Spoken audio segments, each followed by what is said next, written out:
Sir నమస్తే sir. నమస్తే అండి. సార్ రైట్ ఇప్పుడు నిన్న జరిగిన సంఘటన ఏదైతే ఉందో, ఇప్పుడు అక్కడ జమ్మూ కాశ్మీర్‌కి సంబంధించి ఏదైతే సంఘటన జరిగిందో, దానిపైన అంటే ఇప్పుడు చాలా చర్చనీయాంశంగా మారడం జరిగింది సార్. అంటే దాదాపు హ్మ్. ఇప్పుడు మనకు స్వాతంత్రం వచ్చి 70 ఏళ్ల పైగా అయినా గానీ, ఇప్పటికి గూడా మన దేశంలో రక్షణ గురించి మనం ఇంకా కొట్లాడుతూనే ఉన్నాం. అదేవిధంగా ఇటువైపు పాకిస్తాన్ నుంచి, అదేవిధంగా ఇటువైపు బంగ్లాదేశ్ నుంచి గూడా మనకున్న థ్రెటింగ్ హ్మ్. ఏదైతే ఉందో, దాని నుంచి ఇప్పటికి గూడా మనం కోలుకోలేని దెబ్బలనేవి, ఎదురు దెబ్బలనేవి తినడం జరుగుతుంది సార్. అంటే ముఖ్యంగా హ్మ్. నిన్న జరిగిన సంఘటనని బేస్ చేసుకుంటే, అంటే రక్షణ హ్మ్. అనేది మన దేశంలో మనకే లేని పరిస్థితి అనేది కనిపించడం జరుగుతుంది. దాని మీద మీ అభిప్రాయం ఏంటి సార్?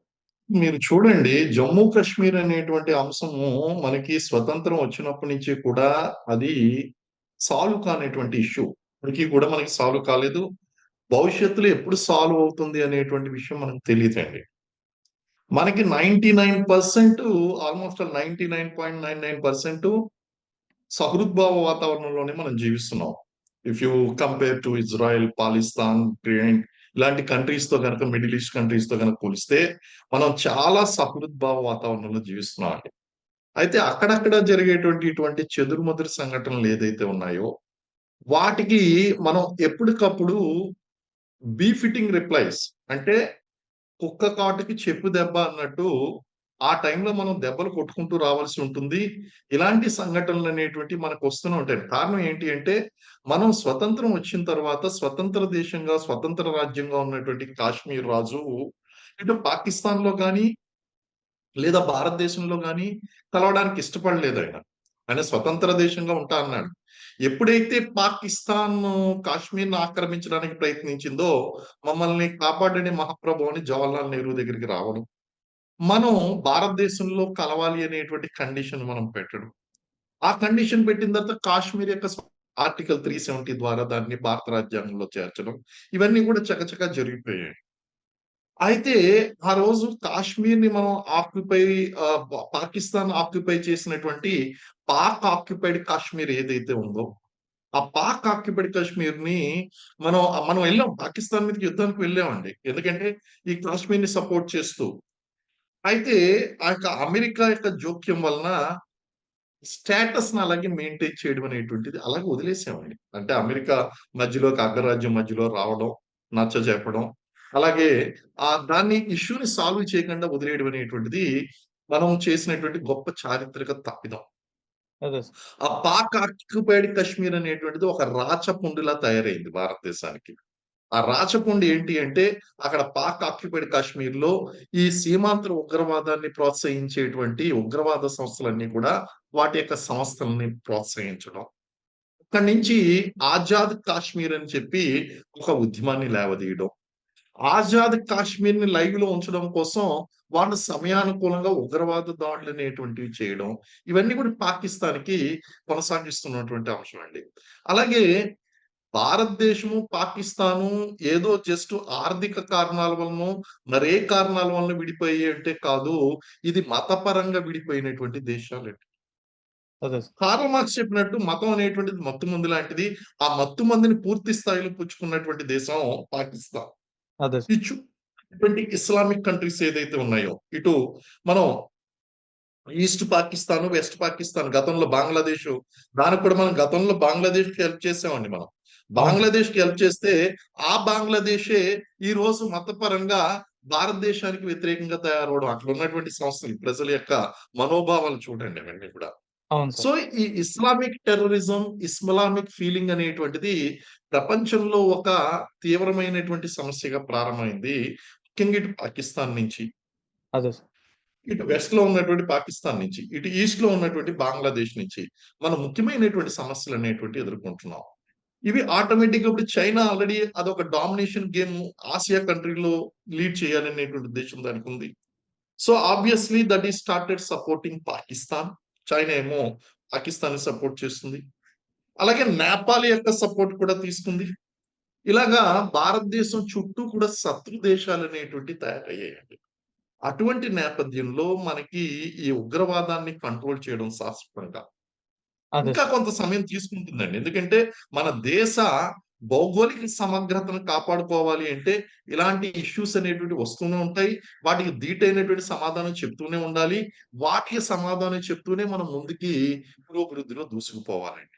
అదే సో, సార్. ఇలాంటి సంఘటన జరగడం అనేటువంటిది ఉగ్రవాద సంస్థలు వారి యొక్క ఏమంటారు? ఉనికిని చాటుకోవడానికి చేసేటువంటి చర్యలండి. అదే సార్. రైట్. మీరు చెప్పింది అంటే వాళ్ళు ఉనికిని చాటుకోవడానికి ఇటువంటి పరిణామాలకి చోటు చేసుకోవడం అవుతుందని భావిస్తే గనక, అంటే ఈ ఇంకొక కోణంలో గూడా ఆలోచించొచ్చా సార్? అంటే ఇప్పుడు యుద్ధానికి మనల్ని పిలుస్తున్నట్టుగా అదే విధంగా ఆహ్, మనం భావించొచ్చా అని అనుకోవచ్చా? లేదండి. అంత ధైర్యం లేదండి. అది హ్మ్. ఏంటంటే పిన్ ప్రికింగ్ ఇష్యూ లాగే అదేం చేస్తుంది అంటే జస్టు ఆహ్, నేరుగా యుద్ధం చేసేటువంటి ధైర్యం లేదు. అక్కడ పాకిస్తాన్ వెనకాల నిలబడి ఉన్నది ఏంటంటే ఐఎస్ఐ అండి. ఈ internal there internal security intelligence ఏదైతే ఉందో ఐఎస్ఐ ఏజెన్సీ ఏదైతే ఉందో, ఆ యొక్క ఐఎస్ఐ ఏజెన్సీ అనేటువంటిది పాక్ ఆర్మీకి, దేశ అధ్యక్షుడిని వీళ్ళందరినీ కంట్రోల్ చేస్తుందండి. అదే విధంగా వీళ్ళు ఉగ్రవాద సంస్థలకు కూడా సపోర్ట్ చేస్తున్నారు. సో, వాళ్ళు భారతదేశం మీదకి యుద్ధానికి వచ్చి కాలు దువ్వేంత ధైర్యం పాకిస్తాన్‌కి లేదు. వాళ్ళ ఇంటర్నల్ సమస్యలతోనే వాళ్ళు బాధపడుతున్నారు. వాళ్ళ దేశ ఆర్థిక పరిస్థితి కూడా బాలేదు. ఒకవేళ మీరన్నట్టు భారతదేశాన్ని యుద్ధం వైపు ప్రేరేపించి అగ్రరాజ్యాల నుంచి ఇటు చైనా నుంచి వాళ్ళేమన్నా గనక ఆర్థిక వనరులను కూడగొట్టుకునేటువంటి ప్లాన్ అనేటువంటిది కూడా చూస్తే అది ఏమాత్రం కూడా కాదండి. ఇది ఉగ్రవాదులు వాళ్ళ యొక్క బలాబలాలు తెలుసుకోకుండా వాళ్ళు వెళ్లి చికెన్ షాప్ ముందర తొడగొట్టినట్టు వీళ్ళు ఇక్కడ ఉగ్రవాద దాడి చేసి వెళ్లి మీ మోడీకి చెప్పండి. మిమ్మల్ని అందరిని మీ మగవాళ్ళందరిని చంపేసాం. వెళ్లి చెప్పండి అని చెప్పడం ఏంటి అంటే వాళ్ళ అవును. యొక్క ల్యాక్ ఆఫ్ ఇంటెలిజెన్స్ అండి. ల్యాక్ ఆఫ్ ఇంటెలిజెన్స్ వాళ్ళకి ఆలోచించేటువంటి శక్తి లేదు. ఉన్న కాస్త ఆలోచన శక్తి కూడా మతపరమైనటువంటి భావాలతో నిండిపోయింది. ఆ జిహాద్‌తో నిండిపోయింది. ఒకవేళ జిహాద్‌లో నువ్వు చచ్చిపోతావు అంటే, ఆ చచ్చిపోని నేను చచ్చిపోతే నేను వెళ్ళేది జన్నత్‌కే కదా! ఈ పవిత్ర పోరాటంలో నేను చనిపోయినా పర్వాలేదనేటువంటి మానసిక స్థితి ఉన్నటువంటి వ్యక్తులు వారు. అదే అటువంటి సార్. వ్యక్తులు వాళ్ళు యుద్ధానికి ప్రేరేపించడం అంటే, దీని వెనక ఖచ్చితంగా వాళ్ళు లాంగ్ వార్ అనేటువంటిది చేస్తుంది. ఇమ్మీడియేట్‌గా యుద్ధం వైపు తీసుకువెళ్ళేటువంటి పరిస్థితులైతే లేవండి. అదే సార్. అంటే ఆర్మీ డ్రెస్సులు వేసుకొని మరీ వచ్చి దాడి చేయడం అనేది ఇక్కడ ఎలా అంటే మన దేశ ప్రజలకు కూడా ఏంటంటే ఒక ఆర్మీ డ్రెస్‌ని చూసి మన మిలిటరీ వాళ్ళని కూడా నమ్మచ్చా? నమ్మకూడదా? అని చెప్పిన పరిస్థితిలో తీసుకొచ్చేసారు ఈరోజు. ఎందుకంటే ఆ డ్రెస్‌లో వచ్చి వాళ్ళ మీద అటాక్ చేయడం వల్ల ఏంటంటే ఎవరిని కూడా నమ్మే స్థితిలో కూడా లేని విధంగా అక్కడ జరుగుతుంది సార్. ఎందుకంటే ఈ మధ్య ఏంటంటే జమ్మూ కాశ్మీర్‌కొచ్చేటప్పటికి ఒక టూరిజం పరంగా కూడా కొంచెం డెవలప్ చేద్దాం అని చెప్పన్నట్టుగా సెంట్రల్ గవర్నమెంట్ కూడా ప్రత్యేక చర్యలనేవి తీసుకోవడం జరుగుతుంది. దానిపైన ఏంటంటే చాలా వరకు సినిమాలకు సంబంధించి గాని, సినిమా రంగాలుగా పలు పలు రంగాల్లో సంబంధించిన వాళ్ళేంటంటే అక్కడ షూటింగ్ చేసుకోవడానికి గాని ఇట్లాగా జరుగుతున్నాయి కార్యక్రమాలు. ఆ ప్రక్రియలో ఇటువంటి సందర్భాలు చోటు చేసుకున్నప్పుడు చాలామంది కూడా భయభ్రాంతులకు గురవ్వడం గూడా జరుగుతుంది గదా సార్!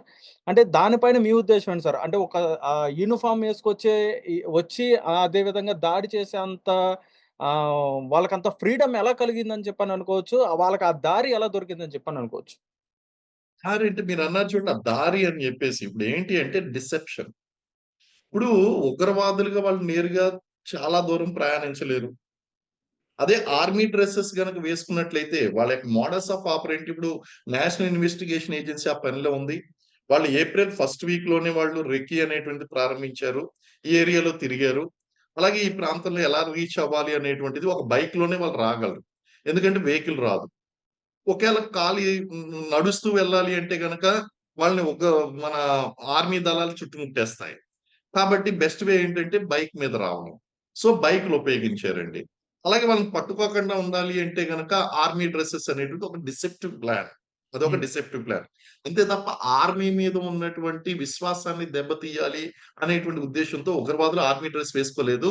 వాళ్ళు చేసేటువంటి ప్లాన్ ఏదైతే ఉందో దాన్ని సక్సెస్ చేయడం కోసం వాళ్ళ వేసుకున్నారు. అని మీరన్నట్టు కాశ్మీర్‌లో ఉన్నటువంటి పరిస్థితులు ఎలా ఉంటాయంటే అండి, పక్కనున్నటువంటి వ్యక్తిని నమ్మడానికి వీలు లేకుండా ఉంటుంది.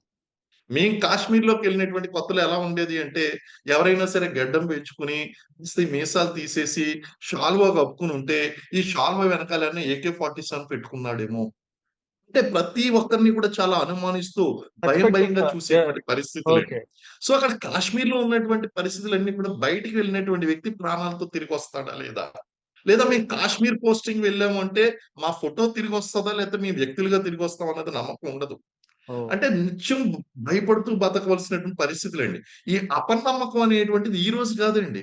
మనకి ఎప్పుడైతే కాశ్మీరు పాకిస్తాన్ నుంచి అదే కాశ్మీర్‌కి వెళ్ళకుండా అదొక సమస్యగా తయారైందో, పీఓకే ఏర్పడిందో, తర్వాత 80లు, 90ల్లో మనకి కాశ్మీర్ తీవ్రవాదం అనేది ప్రబలంగా ఉందా, ఆ రోజుల నుంచి కూడా జనాలకి అక్కడ ఎవరిని కూడా నమ్మలేనటువంటి పరిస్థితులు ఏర్పడినాయండి. సో, ఈ అపనమ్మకం కలిగడం ఈవెన్ మన ఆర్మీ వాళ్ళొచ్చిన తర్వాత వాళ్ళు భయపడ్డారండి. మమ్మల్ని చంపకండి, చంపకండి అని. కారణం ఏంటంటే అంతకుముందు వచ్చినటువంటి తీవ్రవాదులు ఆర్మీ డ్రెస్ వేసుకోవడం అనేటువంటిది. హ్మ్. రెండోది మీరు ఇంకొక పాయింట్ హైలైట్ చేశారండి. ఏంటి అంటే ఈ టూరిజం అనేటువంటిది డెవలప్ అవుతుంది. Yes sir. కాశ్మీర్‌లో టూరిజం అనేది డెవలప్ అవుతుంది. కాశ్మీర్‌లో టూరిజం డెవలప్ అయితే రాష్ట్ర జీడీపీ పెరుగుతుందండి. జీడీపీ పెరిగింది అంటే అక్కడ యువతకి ఉపాధి అవకాశాలు లభిస్తాయి. యువతకు ఉపాధి అవకాశాలు లభించాయి అంటే ఇక్కడ ఉగ్రవాదం వైపు వెళ్ళడానికి ఆస్కారం తగ్గుతుంది. ఉగ్రవాదం యొక్క ప్రెజెన్స్ తగ్గుతుంది. యువత అంతా కూడా ప్రొడక్టివ్‌గా మారిపోతారు. అది జరగడం ఇష్టం లేదు ఉగ్రవాద దళాలకి, ఉగ్రవాద సంస్థలకి, పాకిస్తాన్‌కి. అదే. కాబట్టి అక్కడ ఉన్నటువంటి టూరిజం మీద ఎఫెక్ట్ కొట్టాలి. కాబట్టి tourist spot is the most sensitive spot అండి.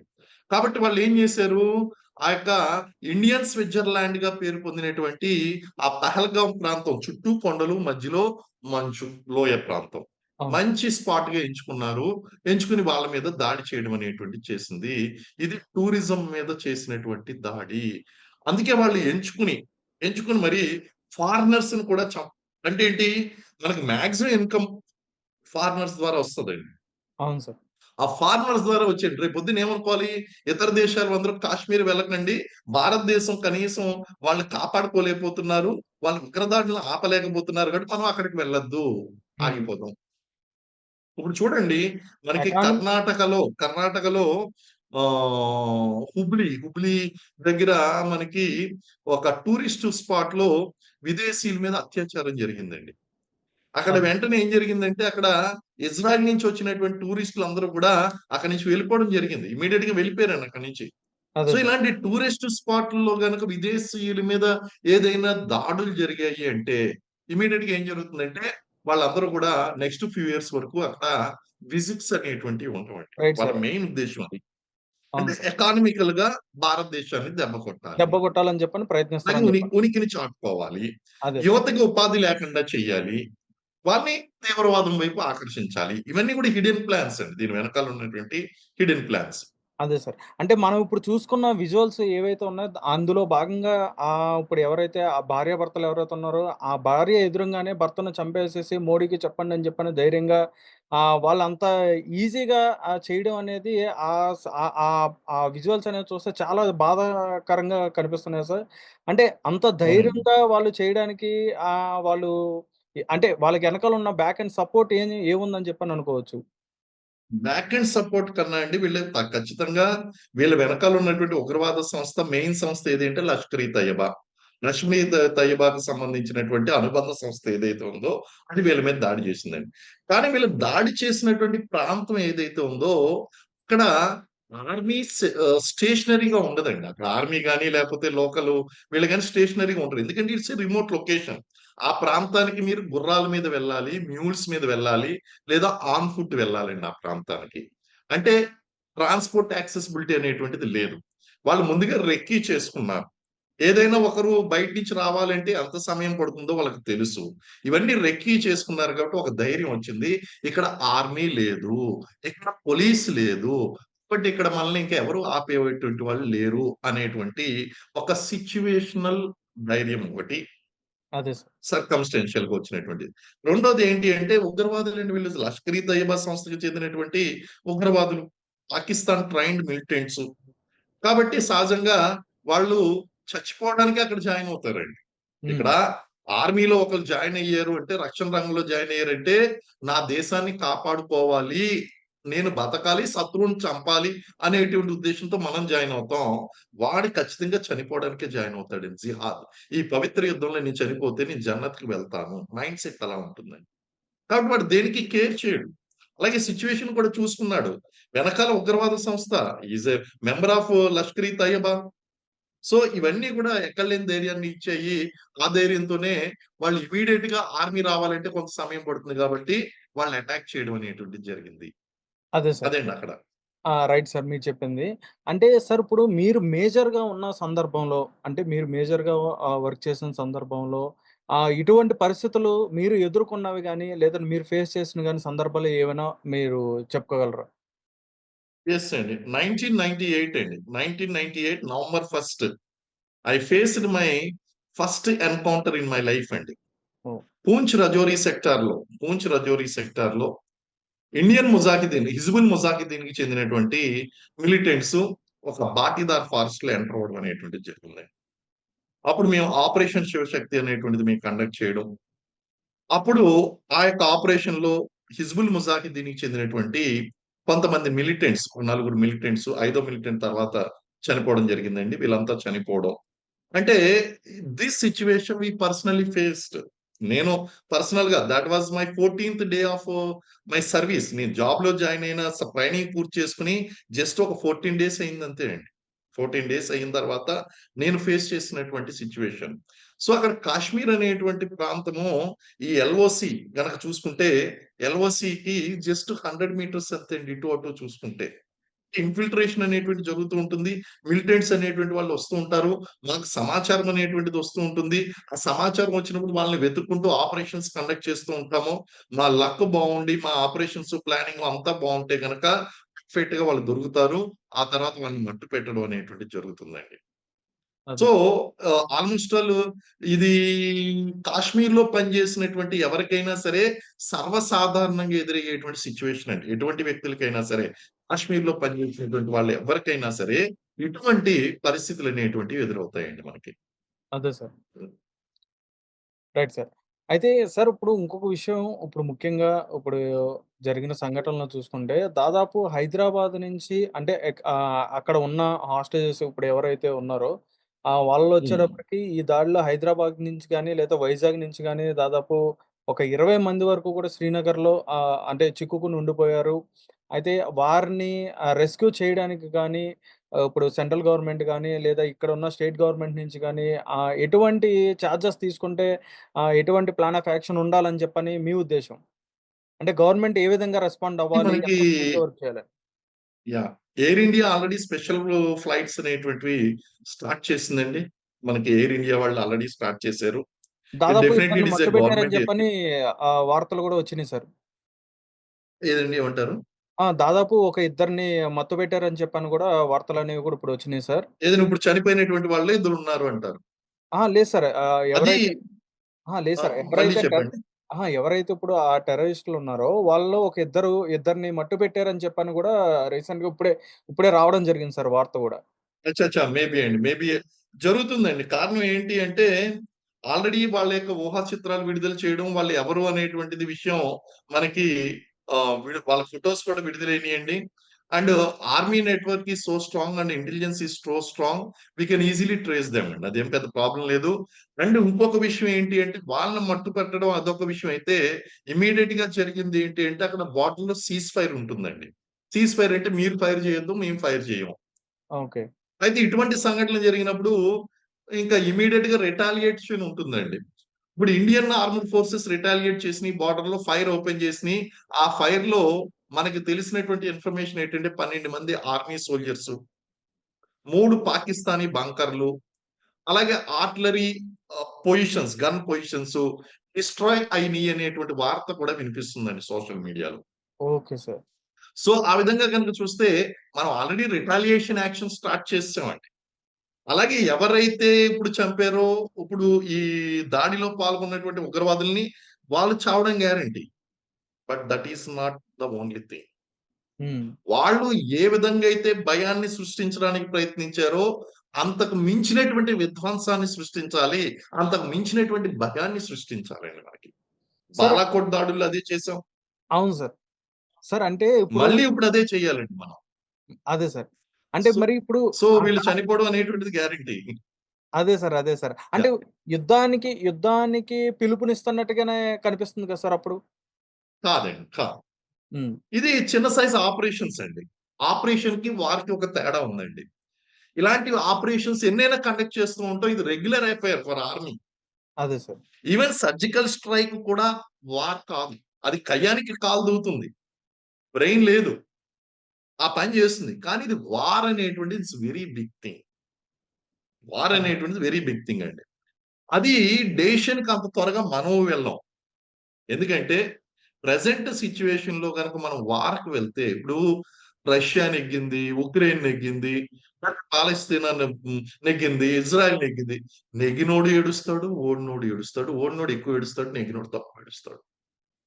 ఇప్పుడు మనకి యుద్ధానికి వెళ్ళడం నో. వాడు భయాన్ని సృష్టించాడు. అంతకు మించినటువంటి విధ్వంసాన్ని సృష్టించాలి. సర్జికల్ స్ట్రైక్స్ చేయాలి. వాడిని భయపెట్టాలి. కానీ యుద్ధానికి వెళ్ళడం అంటే మనం పీఓకేని వెనక్కి తెచ్చుకుంటాం గదండీ! యుద్ధానికెళ్ళి ఇలా ఉంటే ఇంక పాక్ ఆక్యుపైడ్ కాశ్మీర్ అనేటివి వెనక్కి తెచ్చుకుంటాం గదా! అదే. ఒకవేళ అదే గనక మన ఎజెండా అయితే గనక దీన్ని ఒక అపార్చునిటీగా తీసుకొని మనం పీఓకే వెనక్కి తెచ్చుకోవచ్చండి. బట్ పీఓకేని వెనక్కి తేవడం అనేటువంటిది పాకిస్తాన్ మీదకి యుద్ధానికి వెళ్ళడమే. యుద్ధం is the major decision. Operations conduct చేయడం, అటాక్ చేసినటువంటి వాళ్ళని చంపేయడం, లష్కర్ ఇ తయ్యబా స్థావరాల మీద దాడులు చేయడం, సర్జికల్ స్ట్రైక్స్ నిర్వహించడం ఆపరేషనల్ మ్యాటర్స్ అండి. ఈ రొటీన్, అదే సార్. రొటీన్ అండి. ఆపరేషన్స్ అనేటివి రొటీన్. యుద్ధం there is a major thing అండి. First of all you have to cancel all the governments and article 352 ఇమ్మీడియేట్‌గా ఇంప్లిమెంట్ చేయాలి. రాష్ట్రపతి పాలన తీసుకురావాలి. ఎమర్జెన్సీ డిక్లేర్ చేయాలి. So, and also hound the human loss మనకయ్యేటి వాళ్ళెలాగా నాశనం అవుతారండి. మనకయ్యేటువంటి లాస్. అలాగే ప్రెజెంట్ సినారియోలో గనక మనం చూసినట్లయితే, ఈ సినారియోలో ఎలా ఉంటుందంటే అండి న్యూక్లియర్ వార్‌ఫేర్.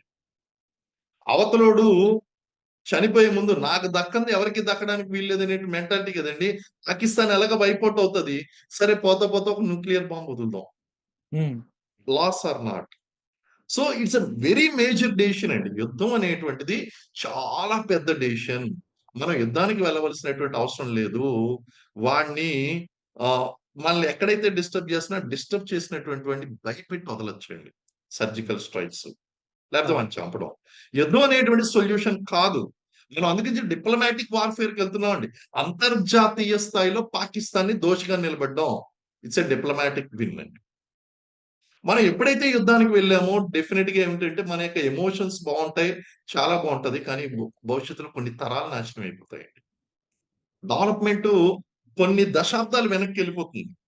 అదే సార్. ఇప్పుడిప్పుడే భారతదేశం ముందుకెళ్తుందండి. చైనా కూడా భయపడుతుంది. ఏషియాలో కల్లా స్ట్రాంగ్‌గా తయారవుతుందని. అలాగే మనకు అంతర్జాతీయంగా మద్దతు లభిస్తుందండి. ఇప్పుడు యుద్ధం ఎప్పుడైతే వచ్చిందో ఎవరైతే అంతర్జాతీయంగా మద్దతు ఇస్తున్నట్టు దేశాలు వాళ్ళే మనతో ఆయుధాల వ్యాపారం జేస్తారు. అదే సార్. కాబట్టి దీన్ని ఎట్టి పరిస్థితిలో యుద్ధం వైపు మనం తీసుకువెళ్ళకూడదు. సర్జికల్ స్ట్రైక్స్, విధ్వంసాన్ని సృష్టించడం. ఇప్పుడు అవతల వాడు మన మీద చెయ్యెత్తాడు. అంటే ఒక తప్పు చేసాడు. తప్పు చేస్తే నువ్వు 4 లెంపకాయలు కొట్టినా సరే నీకు మద్దతు లభిస్తుందండి. అలాంటి అడ్వాంటేజ్ తీసుకోవాలి. వాడిని చంపేస్తే? ఒకవేళ వాడిని చంపేసాం. వాడు చెయ్యెత్తాడని. వార్‌కెళ్ళడం కూడా అటువంటిదే. హుహు. కాబట్టి మనం ఆ సిట్యుయేషన్ ఎంతో లాస్ట్ రిసార్ట్ అయితే తప్ప, ఎంతో నెసెసిటీ అనుకుంటే తప్ప దానికి వెళ్ళకూడదు. అండ్ మన ప్రజలు కోరుకున్నా సరే ఆ దిశగా అడుగులు వేయకూడదండి. ఈవెన్ ప్రధానమంత్రి గాని ఎవరు గూడా ఆ క్యాబినెట్ గాని ఆ డెసిషన్ అనేటువంటిది తీసుకోకూడదు. ఎమోషన్స్ అండి. ఎమోషన్స్ చాలా ఇన్వాల్వ్ అయ్యి ఉన్నాయి మనకి. అదే సార్. మనకి పుల్వామా సంఘటన జరిగినప్పుడు చూడండి. చాలా ఎమోషన్స్ ఇన్వాల్వ్ అయినాయి. చూసాం, వెయిట్ చేసాం. బాలాకోట్ సర్జికల్ స్ట్రైక్స్ నిర్వహించామండి. అదే సార్. సో, వెయిట్ చెయ్యాలండి. వెయిట్ చెయ్యాలి. వెయిట్ చేసి మంచి విధ్వంసాన్ని సృష్టించాలి. అక్కడ ఉన్నటువంటి అన్నీ కూడా నాశనం చేసేయాలండి. అదే సార్. మనం అంతలా నాశనం చేసిన తర్వాత పాకిస్తాన్ ఏముందండి? అబ్బబ్బే! భారత్ మా మీద దాడి చేయలేదు. అలా ఉండాలండి దెబ్బ కొడితే. వాళ్ళకి విధ్వంసం జరగాలి. అబ్బే! మాకేం జరగలేదని వాళ్ళే చెప్పాలి. అదే ఆ సార్. విధంగా మనకి కానీ యుద్ధం వైపు మాత్రం ఖచ్చితంగా according to my analysis it is not good and it will not arise also. అదే సార్. అదండి. సార్ అక్కడ చిన్న అదే ఏదైతే అక్కడ జరిగిన సంఘటన ఏదైతే ఉందో, అక్కడ చంపిన అంటే ఈ మన అంటే మన ఇండియన్స్ ఎవరినైతే అక్కడ హాస్టేజెస్‌ని చంపడం జరిగిందో, వారిలో ఏంటంటే హిందువులా కాదా అని చెప్పని బట్టలు తీసి మరీ చెక్ చేసి మరీ కూడా వాళ్ళు చేసిన కార్యక్రమం ఏదైతే ఉందో, దానిపైన మీ ఉద్దేశ్యం ఏంటి సార్? అంటే ఎందుకని అంటే హిందువుల్ని టార్గెట్ చేసి ఇటువంటి కార్యక్రమాలు చేస్తున్నారా అని చెప్పని కూడా అనుకోవచ్చా? యెస్. ఎందుకంటే అండి, ఈ ఉగ్రవాద సంస్థలు చేస్తున్నటువంటి యుద్ధం జిహాద్. జిహాద్ అనేటువంటిది మతపరమైనటువంటి యుద్ధం. అక్కడ జిహాద్‌లోనే మతం ఇన్వాల్వ్ అయ్యుంది. ఉగ్రవాద సంస్థలతోనే మతం ఇన్వాల్వ్ అయ్యింది. Pakistan is an Islamic country. But India is a secular country. మనం అన్ని మతాలకి ప్రాధాన్యత ఇస్తున్నాం. కానీ అక్కడ కేవలం ఇస్లాంకి మాత్రమే ప్రాధాన్యత ఇస్తున్నారు. ఈవెన్ ఇస్లాంకి ప్రాధాన్యత ఇచ్చేటువంటి ఇస్లామిక్ కంట్రీస్ కూడా భారత్‌కి ప్రాధాన్యత ఇస్తున్నాయి.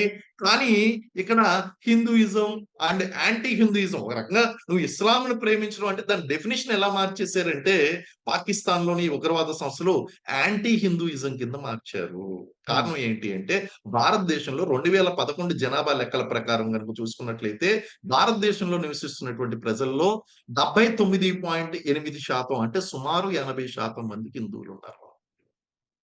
హ్మ్. దాంతో ఇండియా అనగానే హిందూ దేశం అనేటువంటి ఒక ఫీలింగ్ వచ్చింది. అందులోనూ ప్రధానమంత్రి మోడీతో హిందూయిజాన్ని అసోసియేట్ చేయడం అనేటువంటిది ఎప్పటినుంచో వస్తున్నటువంటి అంశం. సో అవును సార్. దీన్నంతటిని కూడా దృష్టిలో పెట్టుకొని మీ మోడీకి చెప్పండి, మీ ప్రధానికి చెప్పండి అని చెప్పడం. అదే విధంగా ఈ పురుషులందరినీ కూడా బట్టలిప్పి చెక్ చేసి వాళ్ళని చంపడం. అంటే వాళ్ళకొక ఆచారం ఉంటుందండి. వాళ్ళ యొక్క ఆచారం ఉంటుంది. ఆచారం ప్రకారం వాళ్ళు ముస్లింలా కాదా అనేటువంటి విషయాన్ని నిర్ధారించడం జరుగుతుందండి. ఆ విధంగా నిర్ధారించుకున్నారు. కొంతమందిని ఏం చేశారు? కల్మా చదవమని చెప్పారు. కల్మా చదివిన తర్వాత వీళ్ళు ఇస్లాంని పాటిస్తున్నారా లేదా? వీళ్ళు ముస్లింలా? హిందూసా? లేదా నాన్ ఇస్లామిక్ సిటిజన్సా? అనేటువంటిది అవును. వాళ్ళు నిర్ధారించుకొని ఇక్కడ ఉన్నటువంటి పురుషులందరినీ కూడా చంపివేయడం అనేటువంటిది జరిగింది. ఎందుకంటే ఇక్కడ ఈ జిహాద్ అనేటువంటిది ఒక మతపరమైనటువంటి యుద్ధం అండి అది. అదే సార్. కాబట్టి అందులో హిందూయిజం అండ్ ఈ ఇస్లాంకి ఫేవర్‌గా ఉండడం, యాంటీ హిందూయిస్టిక్‌గా ఉండడం అనేటువంటిది జరుగుతుంది. ఎన్ని సార్లు మనకి అమర్నాథ్ యాత్ర మీద దాడులు జరగలేదండి? అవును సార్. మరి అప్పుడు కూడా మనం యుద్ధానికెళ్ళాలి కదా! వెళ్ళలేదు మనం అప్పుడు కూడా. అంటే మన జాగ్రత్తలు, మన సెక్యూరిటీ అనేటువంటిది పెంచుకుంటూ వెళ్తున్నాము.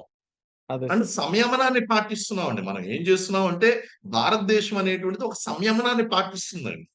అదే సార్. ఆ సంయమయానికి కూడా ఒక ఓపిక ఉంటుందండి. ఎప్పుడు కూడా దాని ఎఫెక్ట్ ఎలా ఉంటుందంటే మీకు క్యుములేటివ్ ఎఫెక్ట్ అంటారు. చూస్తాం, చూస్తాం, చూస్తాం, చూస్తాం.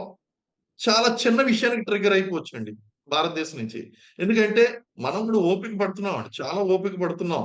సరే చూద్దాం డిప్లొమాటిక్‌గా దీన్ని విన్ ఓవర్ చేద్దాం. దీని సంయమనాన్ని పాటిద్దాం. ఈ విధంగా చేద్దాం అని. కానీ పాకిస్తాన్ గనుక తన చర్యలు గనుక చేపట్టకపోతే ప్రపంచ దేశాల్లో ఏనాటికైనా సరే పాకిస్తాన్‌ని ఏకాకిని చేసి వాళ్ళ మీద యుద్ధానికి వెళ్ళడం అనేటువంటిది జరుగుతుందండి ఖచ్చితంగా. కాబట్టి ఇది మతపరంతో ఖచ్చితంగా ఇన్వాల్వ్ అయ్యి ఉన్నదండి. జిహాద్ అంటేనే మతంతో ఇన్వాల్వ్ అయ్యి ఉంది కాబట్టి, వాళ్ళు చేసినటువంటి యాక్షను వాళ్ళకి సమంజసం. వాళ్ళకి అది that is the right action they done according to their జిహాద్.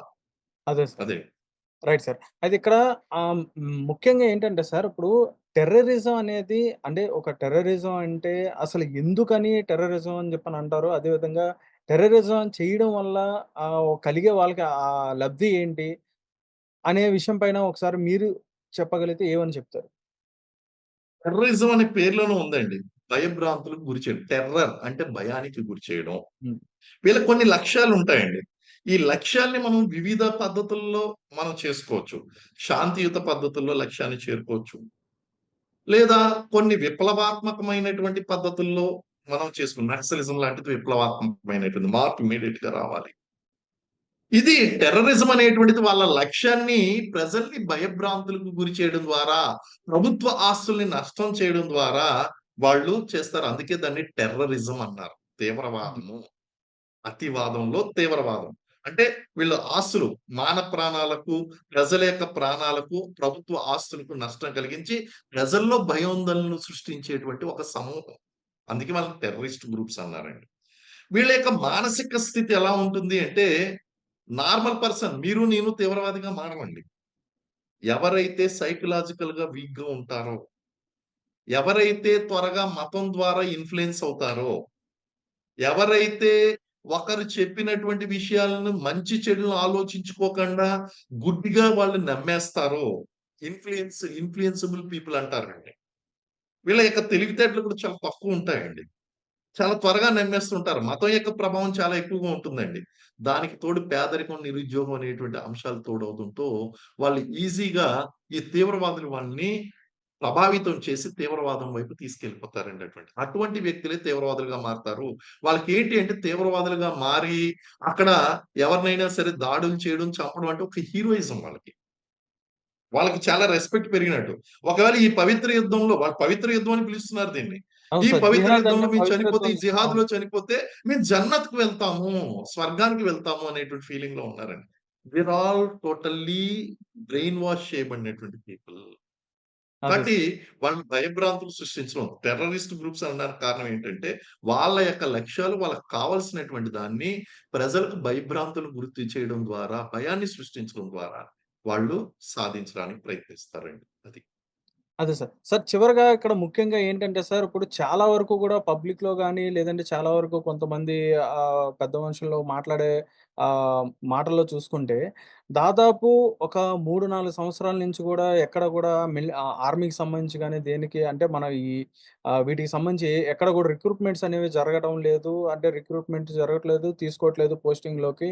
మన స్ట్రెంత్ అనేది గూడా తగ్గుతుందా? లేదంటే ఇప్పుడు మీరన్నట్టుగా ఇప్పుడు కాశ్మీర్ అనే ప్లేస్‌లో ఇప్పుడు ఆ సెక్యూరిటీకి ఎట్లా అంటే ఏదో గుర్రం మీద ఎళ్ళడానికో, లేదంటే ఏదో బైక్ మీదెళ్ళి అంటే ఒక రౌండ్ అనేది వేసుకొని వచ్చి దాన్ని మామూలుగా సైలెంట్‌గా దాన్ని అట్లా ఉంచేయడానికో, అలా అన్నట్టుగా వదిలేయడానికో, అంటే అక్కడ స్ట్రెంత్ లేక అలా ఆ విధంగా మన దగ్గర ఉన్న ఆర్మీ జవాన్లు గాని, వీళ్ళు గాని స్ట్రెంత్ లేక అట్లా మనకి వాళ్ళు లోపలికి రావడానికి ఈజీ అవుతుందని చెప్పని అనుకోవచ్చు అని చెప్పని గూడా చాలామంది భావిస్తున్నారు. అంటే ప్రభుత్వం ఏ విధంగా తీసుకోవాలి దీన్ని? అంటే రిక్రూట్‌మెంట్స్ అనేది పెంచాలని చెప్పని అనుకోవాలా? లేతే ఏంటి సార్? లేదండి. ఇది పూర్తిగా వాళ్ళకి కొంతవరకు కొంత అవగాహన ఉండి, కొంత అవగాహన లేకుండా వన్ సైడెడ్‌గా చేసినటువంటి అనాలిసిస్ ఏమో అని నేను అనుకుంటాను. According to me first of all కొంతవరకు అధికారుల వరకు there is a dearth of officers in Indian army అండి. ఇండియన్ ఆర్మీ గాని, సైనిక దళాల్లో గాని కొంతవరకు డెఫిషియన్సీ అనేటువంటిదైతే ఉందండి. కానీ మీరు ఒక్కసారి సెంట్రల్ గవర్నమెంట్‌లో ఉన్నటువంటి ఎవ్రీ ఇయర్ రిక్రూట్‌మెంట్ చూడండి. ఆ రిక్రూట్‌మెంట్ లక్షల్లో అవుతున్నాయి. కానిస్టేబుల్ గాని 50,000 మంది కానిస్టేబుల్‌లు, సీఏఎస్ఎఫ్, సీఆర్‌పీఎఫ్, బీఎస్ఎఫ్, ఐటీబీపీ ఇవన్నీ లక్షల్లోను, వేలల్లోనూ రిక్రూట్‌మెంట్‌లు అవుతున్నాయండి. అలాగే ఆర్మీలో కూడా గనక చూసినట్లయితే, ఆర్మీలో కింది స్థాయిలో ఏమాత్రం కూడా ఆ కొరత అనేటువంటిది మనకు కింది స్థాయిలో కనిపించట్లేదు గానీ, ఈ పై స్థాయిలో ఉన్నటువంటి కొరత ఇప్పటి నుంచి కాదండి. అది ఎప్పటినుంచో ఉందండి. కారణం ఏంటి అంటే, కొన్ని మన ఇండియన్ ఆర్మీ రిక్రూట్‌మెంట్ స్టాండర్డ్స్ అనేటువంటివి చాలా వరల్డ్ క్లాస్ స్టాండర్డ్‌కి చెందినటువంటి రిక్రూట్‌మెంట్ స్టాండర్డ్స్ మనకున్నాయండి. ఇక్కడ వేకెన్సీస్ ఉన్నాయి కదా అని చెప్పి అప్లై చేసుకున్నటువంటి వాళ్ళలో top 100 people, top 200 people merit ప్రకారం తీసుకోరండి. Whether do you have it in you those qualities ఆ లక్షణాలు నీలో ఉన్నాయా? లేవా? Yes or no? Are you a fitable material, trainable material for Indian army or Indian defence forces అనేటువంటి విషయాన్ని చూసి మాత్రమే వీళ్ళు సెలెక్ట్ చేస్తారండి. అటువంటప్పుడు మనకి ఇలాంటి లక్షణాలు ఉన్నటువంటి యువతను మనం ఆర్మీ వైపు ఆకర్షించలేకపోవడం వలన మనకు ఆ డెఫిషియన్సీ అనేటువంటిది ఉంది తప్ప the Indian government is always ready to recruit these deficiency number 1. Number 2 క్రింది స్థాయిలో గనక డెఫిషియన్సీ గనక మనం చూసినట్లయితే, అగ్నివీరులొచ్చిన తరువాత మనకి షార్టేజ్ కనిపించింది అనేటువంటిది. అగ్నివీరులు అనేటువంటిది తీసుకొచ్చారండి. కేవలం వాళ్ళ వల్లనే షార్టేజ్ ఉన్నది అనేటువంటిది కూడా నేను పూర్తి స్థాయిలో అంగీకరించను. ఎందుకంటే వాళ్ళని అనేక ప్రాంతాల్లో వాళ్ళని యూజ్ చేసుకోవచ్చు. పీస్ టైము అండ్ వాళ్ళకి ఇవ్వాల్సినటువంటి డ్యూటీస్ ఏయో కొన్ని స్పెసిఫై చేయడం జరిగింది. సో, మిగిలినటువంటి డ్యూటీస్ అన్నీ కూడా రెగ్యులర్ ఆర్మీ సోల్జర్స్ ఎవరైతే ఉన్నారో వాళ్ళందరూ కూడా వాళ్ళతో చేయొచ్చు. కానీ కాశ్మీర్‌లో ఉన్నటువంటి ప్రతి ప్రాంతాన్ని ఇనాక్సెసిబుల్ ప్రాంతం ఏదైతే ఉందో, ఆ ప్రాంతం గత 25 ఇయర్స్‌లో కూడా పహల్గామ్‌లో ఎటువంటి ఇన్సిడెంట్ లేదు. సాఫ్ట్ టార్గెట్ దాన్ని ఎంచుకున్నారండి వీళ్ళు. సో, అదే. ఇలాంటి ప్రాంతాలు చాలా ఉన్నాయండి. ఈరోజు అది జరిగింది గదా! అని కాశ్మీర్‌లో మనం ఈ పర్యాటకాన్ని రద్దు చేస్తాం అనేటువంటిది అంటే దెబ్బ తగిలింది గదా! చెయ్యి పోనీ ఇక్కడేదో చిన్నది జరిగింది గదా! అని చెప్పి చెయ్యి అక్కడ తీసేయనకూడదు కదా! మనం ఫస్ట్ ఎయిడ్ సమస్యలొస్తాయండి. సమస్యలు వచ్చినప్పుడు ఫస్ట్ ఎయిడ్ చేసుకోవాలి. ఈ షార్టేజ్ అనేటువంటి విషయంలో కొన్ని భిన్నమైనటువంటి ఒపీనియన్స్ ఉన్నాయి. ఏదేమైనప్పటికీ కూడా మనం దేన్ని కూడా పొలిటికలైజ్ చేయకూడదు. దీన్ని పొలిటికలైజ్ చేసి ఎప్పుడైతే మనం వన్ సైడెడ్ గా మనం చూసామో వాస్తవాన్ని గ్రహించడం మనం దూరం అయిపోతాం. Yes, there is certain upgradation of forces is required. అవును sir. Nation is taking care అండి. ఆల్రెడీ ఎయిర్ ఇండియా విమానాలు ప్రత్యేక విమానాలు స్టార్ట్ అయినాయి. అలాగే ఇండివిజువల్ గా స్టేట్ తరఫు నుంచి కూడా మనకి ఒక పర్సన్ పంపించి వాళ్ళని తీసుకురావడం అనేటువంటి చర్య లైఫ్ అండి. అక్కడ చేయగలి centrally anyhow it is being coordinated. వీళ్ళు వెళ్ళి దాన్ని కోఆర్డినేట్ చేస్తూ మేము ఉన్నాము అనేటువంటి ఒక ధైర్యాన్ని ఇవ్వచ్చండి. హిట్ టీవీ యాప్, ఇందులో short news, live news, entertainment shows, movies, digital magazines తో పాటు మీ జిల్లా వార్తలను కూడా ఫ్రీగా చూడొచ్చు. ఇంకెందుకు ఆలస్యం, వెంటనే హిట్ టీవీ యాప్ ని డౌన్లోడ్ చేసుకుని ఫ్రీగా ఎంటర్టైన్మెంట్ పొందండి. Hit TV app. Hit TV app. Please download Hit TV app. Hit TV యాప్ని ఫ్రీగా డౌన్లోడ్ చేసుకొని ఎంజాయ్ చేయండి. మీకు నచ్చిన ఎంటర్టైన్మెంట్ కోసం హిట్ టీవీ యాప్ ని ఫ్రీగా డౌన్లోడ్ చేసుకుని ఎంజాయ్ చేయండి. హిట్ టీవీ యాప్ని డౌన్లోడ్ చేసుకుని ఆస్వాదించండి, ఆశీర్వదించండి. ఇంతమంది సెలబ్రిటీలు హిట్ టీవీ యాప్ ని డౌన్లోడ్ చేసుకోండి అని చెప్తున్నారంటే ఎంత మంచి యాప్ ఆలోచించండి.